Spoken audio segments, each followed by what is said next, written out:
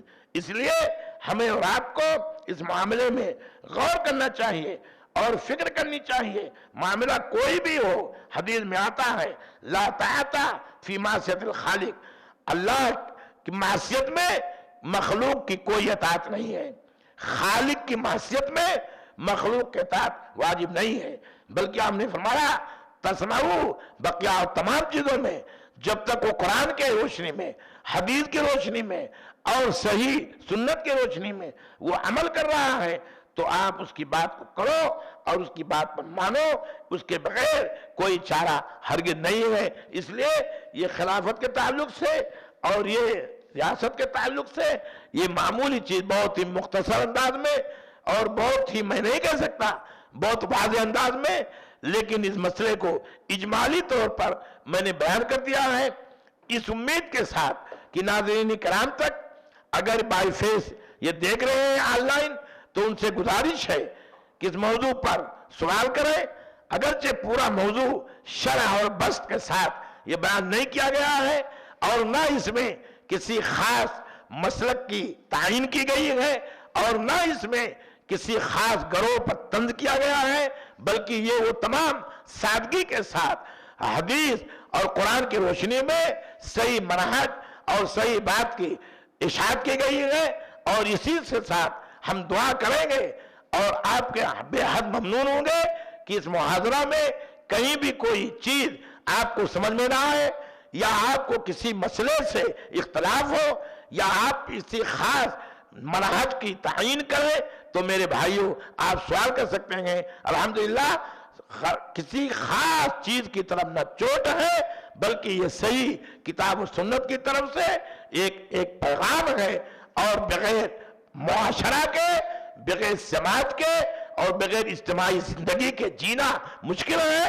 اب اس اجتماعی زندگی کے لیے امیر کی اطاعت، اولو الامر کی اطاعت، جو ذمہ دار ہے اس کی اطاعت واجب ہے، آج اطاعت کرنا واجب ہے، اور چاہیے کہ اس معاملے میں ہر آدمی صبر کے ساتھ کرے کام اور پوری اطاعت کرے۔ اگر من شذا شذا، اللہ کے رسول نے فرمایا جو اس میں درار ڈالے گا، جو جماعت میں اختلاف ڈالے گا اور اکیلے رہنے کی کوشش کرے گا وہ کل قیامت کے دن جہنم میں اکیلے جائے گا۔ اس لیے آج ہماری جمعیت بھی 1907 میں جماعت اہل حدیث کے نام سے ایک جماعت بنی تھی، حالانکہ اس کے بعد میں اس کی بھی ممبرشپ ہوئی اور وہ بھی چل رہا ہے۔ ہم بھی جماعت سے تعلق رکھتے ہیں، ہماری جماعت کے امیر دلی میں ہوتے ہیں، ناظم ہوتے ہیں، اور دلی کی جو مرکزی جمعیت ہے وہ وہاں سے صوبائی جمعیتیں بنتی ہیں اور صوبائی جمعیتوں سے ضلعی جمعیتیں بنتی ہیں اور ضلعی جمعیتوں سے مقامی جمعیتیں بنتی ہیں۔ تمام مقامی جمعیتوں کی ذمہ داری ہوتی ہے کہ ضلعی جمعیت کے بغیر امر کے کوئی کام نہ کرے، ایسے تمام ضلعی جمعیتوں کی ذمہ داری ہوتی ہے کہ بغیر صوبہ کے ذمہ دار سے کوئی کام انجام نہ دے۔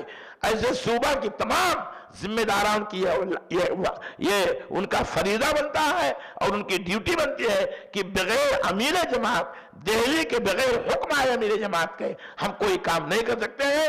تو تدریج کے ساتھ گویا کہ وہ ایک بیعت ہے جو بیعت واجب ہے، اور اس میں جماعت اہل حدیث میں کچھ ایسے بھی اہل حدیث ہیں جنہیں آج غرباء اہل حدیث کے نام سے یاد کیا جاتا ہے، وہ ذرا زیادہ تشدد کے ساتھ زور دے کر کے بیعت کرتے ہیں اور ہمارے اوپر اعتراض کرتے ہیں۔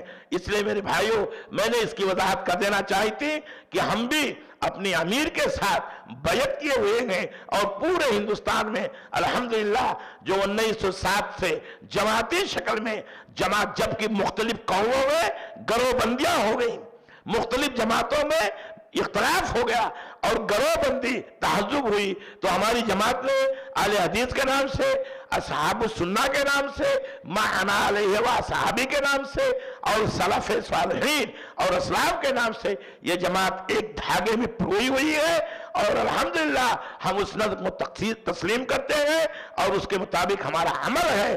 ہم کبھی بھی کسی کی بھی مخالفت صوبائی جمعیت، ضلعی جمعیت یا مرکزی جمعیت کے نہیں کر سکتے، یہی ہمارا ہوتی رہا ہے، اس لیے ہم نے آخر میں اس پالیسی کو واضح کر دیا ہے تاکہ لوگوں کے سامنے یہ پیغام جائے۔ اور جماعتوں کے جو ذمہ داران ہیں ان میں جب اختلاف ہوتا ہے تو بڑی تکلیف کی بات ہوتی ہے، اور آج جمعیتوں کا اختلاف جو ہوتا ہے اور اس میں جو ووٹنگ ہوتی ہے اور موجودہ زمانے کے مغربی زمانے کے اس کا جو پریوگ کیا جاتا ہے، استعمال کیا جاتا ہے، وہ بھی غلط ہے۔ ہمارا نمائندہ سروں پر حکومت کرنے والا ہو ووٹ دے کر کے، لیکن اس میں کوئی ذاتی رنجش یا ذاتی خلش یا ذاتی وحدہ یا ذاتی اقتدار یا اس میں آ کر کے اپنے مقصد کا حق حصول کرنے والا نہ بنے۔ ایسے لوگوں سے جماعتیں نہیں چلتی ہیں اور وہ خوددار نہیں ہوتے ہیں، خود غرض ہوتے ہیں، ایسی چیزیں جماعتیں ٹوٹ جاتی ہیں۔ اللہ ہمیں صحیح بتائے اور سچائی پر عمل کرنے کی توفیق عطا فرمائے۔ جب تک رکھے ایمان پر رکھے، اور جو ہمارا خاتمہ ہو تو ایمان پر ہو۔ ربنا تقبل منا انك انت السميع العليم وتب علينا انك انت التواب الرحيم واستغفر الله لي ولكم ولسائر المسلمين والله يعلم ما تصنعون وصلى الله على النبي الكريم والسلام عليكم ورحمة الله وبركاته۔ جزاک اللہ خیر۔ تو یہ تھے شیخ اسلام مدنی حفظہ اللہ جو بیان کر رہے تھے بعنوان اسلام اور خلافت۔ چلیے اب ہم سوال و جوابات کی نشست کو شروع کرتے ہیں۔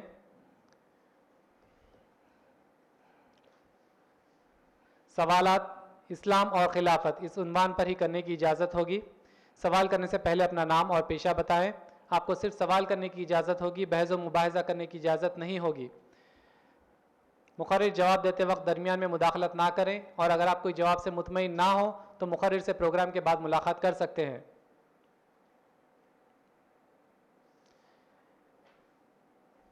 کل کا ہمارا عنوان تھا اسلام اور آتنکواد، اسی سے متعلق آج کچھ سوالات آئے ہیں، تو پہلے ان سوالات کو لیا جائے گا، اس کے بعد آج کا جو عنوان ہے اسلام اور خلافت اس کے سوالات کو لیا جائے گا۔ کل کے عنوان سے متعلق ایک سوال آیا ہے، اہل مغرب کے نزدیک دہشت گردی کسے کہتے ہیں؟ اس کی آپ وضاحت کیجئے۔ جزاکم اللہ حسن جزا، اللہ تعالیٰ جزائے خیر عطا فرمائے۔ کل کے مضمون بھی ویسے ہی غیر واضح انداز میں تھوڑا ہوا ہے، تو اب ان سوال سے اس کی تکمیل ہو جائے گی۔ اہل مغرب میں جو اسلام نے ایک پاکیزہ لفظ جہاد استعمال کیا تھا، اور جس کی پوری تفصیل قرآن حکیم میں موجود ہے، سورۃ البراء اور سورہ انفال کی آیتیں ہیں، جس میں جو لوگ مشرک ہیں اور جو لوگ کافر ہیں، ہمارا اسلام کا طریقہ کار یہ ہے کہ پہلے ان سے اسلام کی دعوت دیں، توحید کی دعوت دیں، اور اگر وہ نہ مانیں تو ان سے بہرحال جہاد کرنا جائز ہے۔ لیکن اہل مغرب نے اس کو افواہ پھیلا دیا اور یہ کہا اسلام ایک فوضا ہے، اسلام ایک افراتفری ہے کا نام ہے، اور اسلام یہ جہادی کا نام ہے۔ اور اب تو مسئلہ لفظ جہاد کا بھی چل رہا ہے، جیسے اور سارے مسائل چل رہے ہیں۔ ہرگز نہیں ہے، جہاد ایک پاکیزہ لفظ ہے، اور دہشت گردی بغیر کسی جرم کے اور بغیر کسی خطا کے، اس میں عورتوں کو مارنا، معصوم بچوں کو مارنا، بوڑھوں کا قتل عام کر دینا، یہ سب دہشت گردی ہے، اور یہ قطعاً اسلام اجازت نہیں دیتا ہے۔ اللہ کے رسول نے جب بھی کوئی سریہ یا جب بھی آپ کسی غزوہ میں گئے ہیں تو آپ نے خصوصی توجہ فرمائی ہے، دیکھو کسی عورت کے اوپر ہاتھ نہ اٹھانا، کسی معذور آدمی کے اوپر ہاتھ نہ اٹھانا، بوڑھے اور بچوں کو نہ مارنا، یہ اسلام کی دعوت تھی۔ لیکن چونکہ اس فکرے کو ہمارے علماء نے اچھے انداز میں انہیں سمجھایا بھی نہیں، ورنہ یہ ممکن تھا کہ دونوں کے درمیان میں ہمارے برادران وطن اور پوری دنیا کی تحریک وہ عملہ کر سکتی تھی اور توجہ کر سکتی تھی۔ اس میں کچھ ہماری کوتاہی ہے کہ ہم نے اس کو جہاد اور دہشت گردی میں فرق نہیں کیا۔ مغرب والے تو ہمیں ہر قسم کا اور اسی طریقے سے دیتے ہیں تاکہ جو ہے ہم کو بدنام کریں، لیکن دونوں میں فرق ہے. یہ چیز ہے، ذرا تھوڑی سی توجہ کے ساتھ. جزاک اللہ خیر. اگلا سوال آیا ہے، اسلام میں لفظ جہاد سے دہشت گردی کو شامل کر دیتے ہیں، اس کا رد کیسے ہوگا؟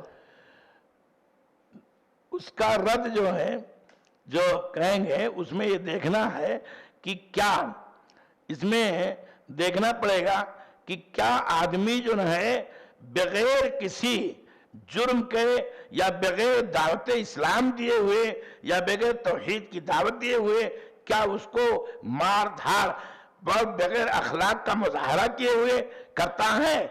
آپ کو دیکھنا پڑے گا.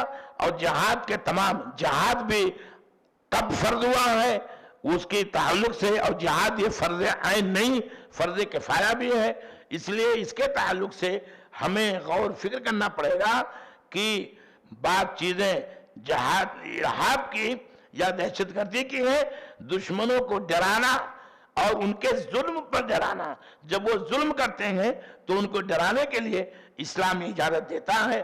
اور کیا ترحبون بہ عدو اللہ، اللہ کے بندوں کو جو بہت زیادہ باغی ہو چکے ہیں ان کو ڈرانا چاہیے، اور بغیر کسی خطا کے اور بغیر کسی گناہ کے.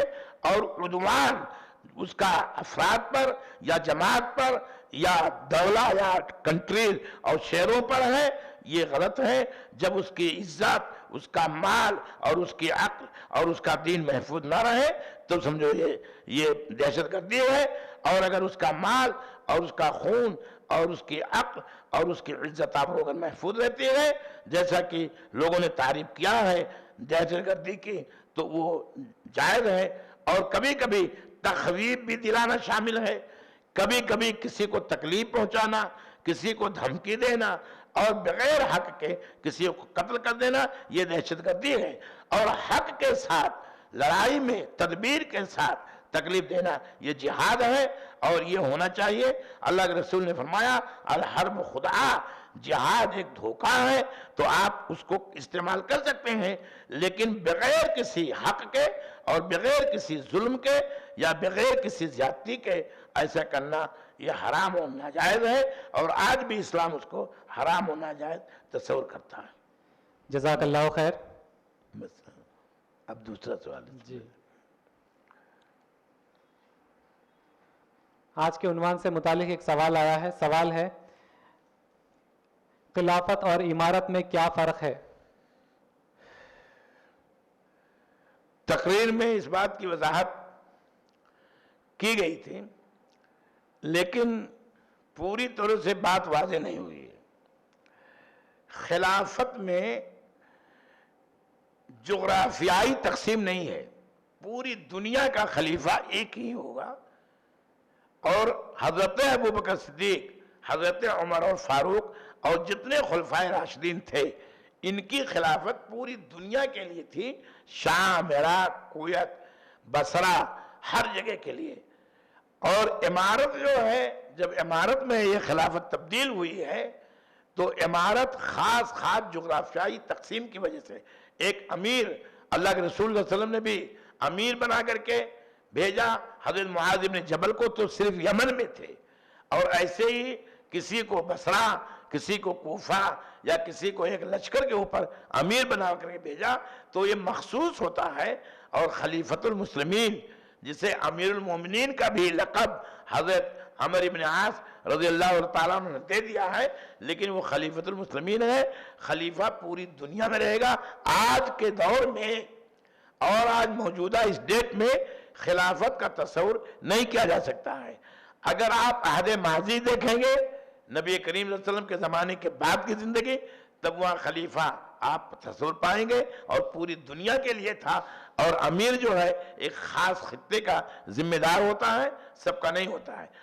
لیکن انشاءاللہ خلافت آئے گی کبھی تو خلافت کے تصور جب قرب قیامت میں اللہ کے رسول نے فرمایا حضرت عیسیٰ کا نزول ہوگا، امام مہدی ظاہر ہوں گے، تو ان دونوں مل کر کے پھر ایک دور خلافت کا قائم کریں گے.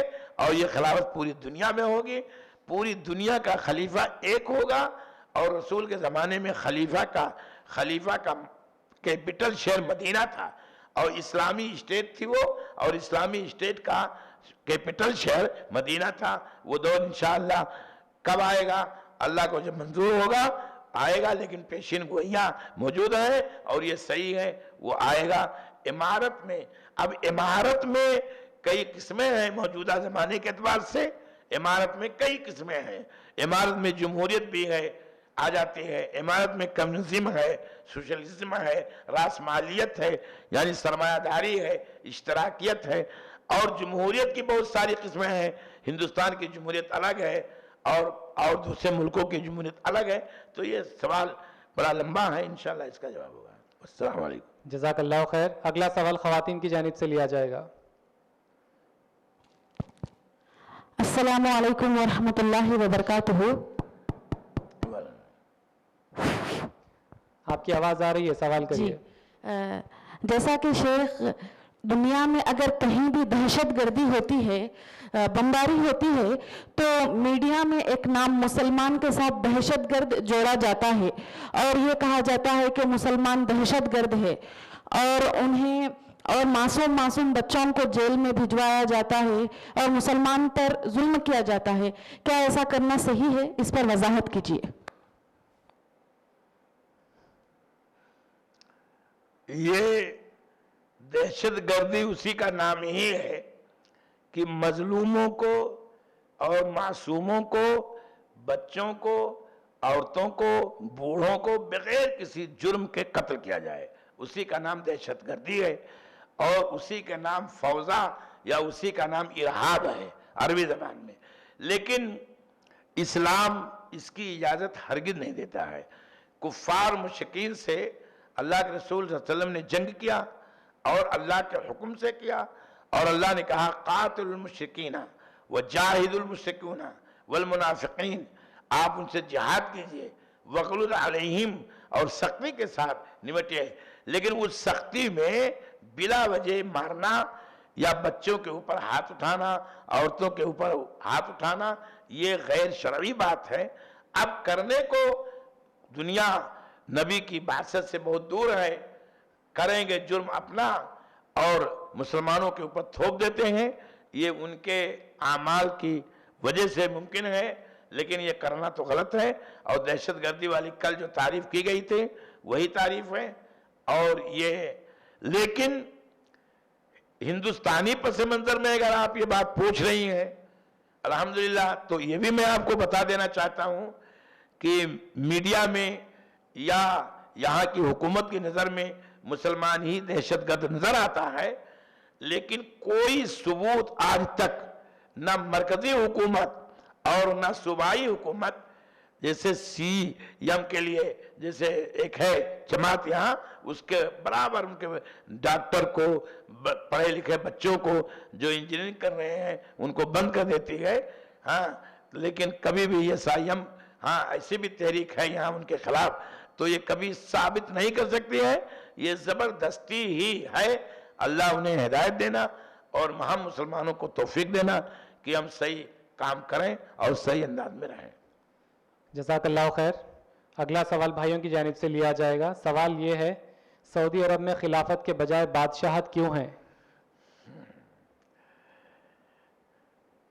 اصل میں یہ اسلام میں بادشاہت تو جائز ہی نہیں ہے نمبر 1 پر، اور سعودی عربیہ یہ مسلمانوں کا ملک ہے، اسلامی ملک تو ہے نہیں۔ کسی زمانے میں مکہ اسلامی سلطنت تھی تو وہاں خلافت کا رواج تھا، وہاں ہر ایک کا برابر انصاف اور عدل ہوتا تھا۔ سعودی عربیہ ترکیوں سے شاہ سعود کے خاندانوں نے مل کر کے لڑ کر کے اس حکومت کو لیا ہے۔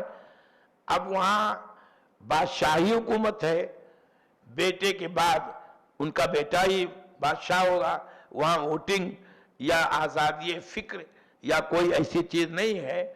لیکن پھر بھی اب دباؤ میں، کیونکہ بادشاہت کے خلاف جب آوازیں اٹھنے لگی بہت زیادہ، اور وہاں کچھ لوگ ایسے باشعور بھی ہو گئے ہیں اور کچھ فتین بھی ہو گئے ہیں۔ باشعور تو کم لوگ ہیں، لیکن فتنہ بچانے والی وہاں کچھ لوگ ایسے پہنچ گئے ہیں، تو وہ اب بادشاہت کے خلاف آوازیں اٹھاتے ہیں۔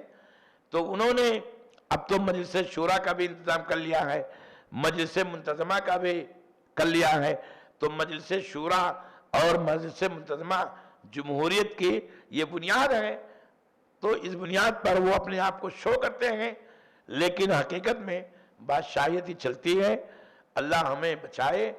اور چونکہ سعودی عربیہ ابھی تک، اس سے پہلے بادشاہت میں امن بھی تھا، وہاں جب بھی اقوام متحدہ میں پورے ملکوں کی میٹنگ جب ہوتی ہے جنیوا میں، تو وہاں جرائم بہت کم آتے ہیں، بہت کم جرائم۔ اسی لیے بادشاہت ہونے کی بادشاہت نام تھا غلط، لیکن کام وہاں اچھا ہوتا تھا۔ لیکن اب تو حالات اور زیادہ بد سے بدتر ہوتے جا رہے ہیں۔ اللہ تعالیٰ سے دعا ہے کہ اللہ تعالیٰ حرمین شریفین اور آل سعود کی حفاظت فرمائے، اور ان سے وہی کام لے جو اللہ راضی ہو تو، اور وہ بادشاہت لاکھ جمہوریتوں سے بہت زیادہ بہتر تھی، اور اس کی ستائش پوری دنیا میں ہوئی ہے۔ بہت کم جرائم، زنا کے، چوری کے، غصب کے، یہ سب قتل کے بہت کم ہوتے تھے۔ تو بادشاہت تو تھی، لیکن اسلام کی رعایت وہاں کے علماء کرتے تھے۔ وہاں دو خاندان حکومت کرتا تھا، ایک تو آل الشیخ جو محمد بن عبد الوہاب کا خاندان ہے، اور ایک ہے آل سعود جو سعود بن عبد العزیز کا خاندان ہے۔ وزارت میں وہ خاندان رہتا تھا، اور دوسرے معاملات میں قضات و قاضی اور کچہری اور تحصیل اور ضلع کے اعتبار سے یہ لوگ رہتے تھے، فیصلے تو بڑا اچھا چلتا تھا۔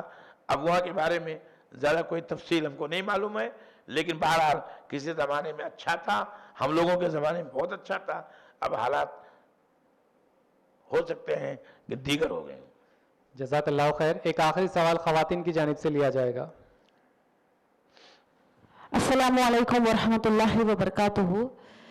جیسا کہ شیخ آپ کے بیان میں کہہ رہے تھے کہ نبی کریم صلی اللہ علیہ وسلم کی خلافت کے بارے میں اور صحابہ اکرام کے خلافت کے بارے میں، تو کیا اسلامی خلافت یعنی نبی اور صحابہ کی خلافت لانے کے لیے آج کے مسلمان کو کس طریقے سے محنت اور کوشش کرنی چاہیے، اس پر وضاحت کیجیے۔ نبی کے زمانے میں خلافت کچھ نہیں ہوتی تھی، نبی کا ڈائریکٹ اللہ رب العالمین سے واسطہ، اور نبی کی بات آخری بات ہوتی تھی، لیکن تعمیر خلافت کی نبی کرتے تھے۔ آنے والے مستقبل کے زمانوں میں انبیاء ایسی نسل اور ایسی جیل تیار کرتے تھے کہ جس میں صلاحیت ہو، اور خود اللہ کے رسول نے خلافت کو امارت کی طرف سے کچھ پیشین گوئیاں بھی کی ہیں کہ انبیاء کی یہ فطرت ہے۔ بنی اسرائیل کی یہ سیاست تھی امارت میں، لیڈر یعنی مطلب امیر بننے میں، تو یہ صحیح ہے۔ اور اس خلافت جو حضرت ابو بکر و عمر عثمان و علی کا 30 سالہ خلافت ہے، وہ دور لانے کے لیے ہمیں پھر سے نئے سرے سے اسلام کی طرف لوٹنا پڑے گا، اور اسلام کی تمام چیزوں کو باقاعدہ ہمیں اجرا کا تنفیذ کرنا پڑے گی، تب آ سکتے ہیں۔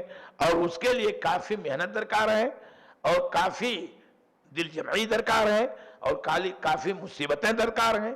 تو وہ آپ نظریاتی اعتبار سے آپ کہیے، آپ چلیے اور ذہن سازی کیجئے، لیکن اس خلافت کے لیے جب دور آئے تو اب ہم اپنی محنت سے تو اس کو نہیں کر سکتے ہیں زیادہ، لیکن نبی کی پیشین گوئی کے اعتبار سے اس خلافت کے منتظر ہیں۔ وہ آئے گا دور حضرت عیسیٰ اور حضرت مہدی کے ظہور کے بعد انشاءاللہ ہوگا، لیکن آپ جتنا ہو سکے، وہ تو اب بہت مشکل لگ رہا ہے اور بلکہ محال لگ رہا ہے، حالانکہ اللہ کی ذات سے کوئی چیز محال نہیں ہے، جب چاہے جیسا چاہے کر سکتا ہے۔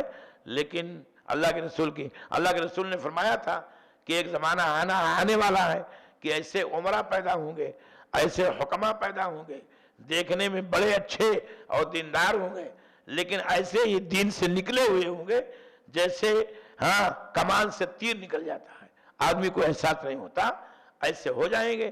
تو یہ نوبت جب تک کہ ختم نہیں ہوگی، اس کے لیے کافی محنت کرنا ہے، محنت کرنا نہیں پڑے گی، تب تک یہ مسئلہ حل نہیں ہوگا۔ اللہ ہمیں صحیح سوچ اور صحیح فکر کی توفیق عطا فرمائے، جب تک کہ ایمان پر، جب خاتمہ ہو ایمان پر ہو۔ ربنا تقبل منا انک انت السمیع العلیم۔ السلام علیکم ورحمۃ اللہ وبرکاتہ۔